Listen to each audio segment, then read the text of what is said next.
REN TV coverage of the 2013 IRMI Energy Risk and Insurance Conference is sponsored by WebCE. Jared Blong is Director of Risk Management at Western Drilling. We spoke with him during the IRMI Energy Conference in Houston about emerging risk, regulation, and his thoughts on insurance coverage for the energy sector. One of the things that we're seeing is a big crew change across the industry, not just in the service side, but in the E&P sector as well.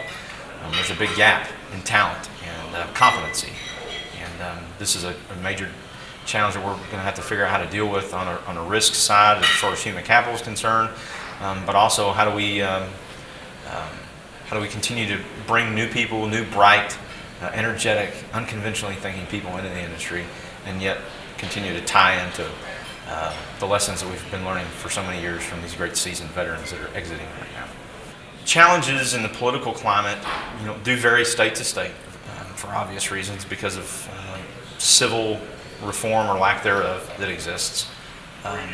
But also, certainly from the federal level, we're seeing challenges or potential challenges coming up. There's always a blind, yellow-bellied, critter out there that somebody's going to come up with that could always put a moratorium on drilling, and that's has a traumatic effect on the energy business across the board. Not just E&P companies or drilling companies, but your secondary and tertiary outfits that are gaining profit from that. Cement companies, fracking companies, but also restaurants and hotels and housing and all these other things. So it's a pretty big issue, and it really rests mostly on our shoulders of how we're going to respond to those things. Lack of tort reform in certain places where oil and gas is becoming more and more prevalent as an economic driver really is going to be a major challenge. Unfortunately, in Texas, we had a group of folks 20 or so years ago that really had great foresight and started fighting the good fight on behalf of business. And we saw massive tort reform take place throughout the state. But we need other states where oil and gas is an economic driver to learn from those lessons and figure out how do we mirror and mimic what's taking place in the state of Texas, just particularly in the U.S.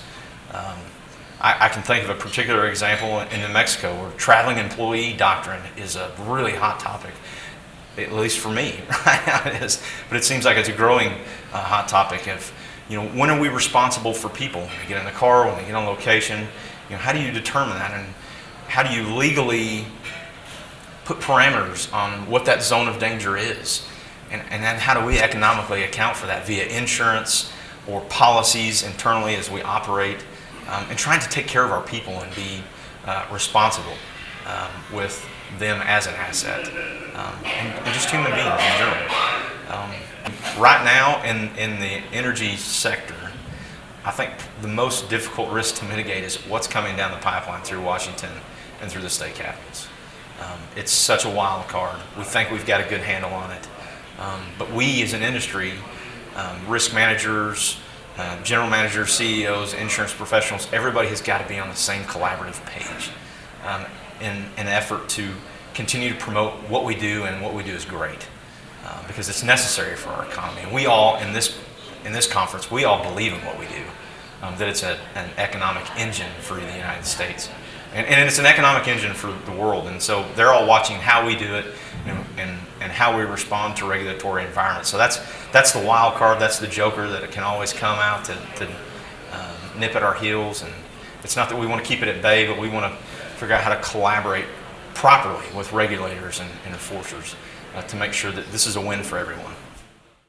For more world risk and insurance news from the IRMI Energy Risk and Insurance Conference, visit the REN TV On Demand Library.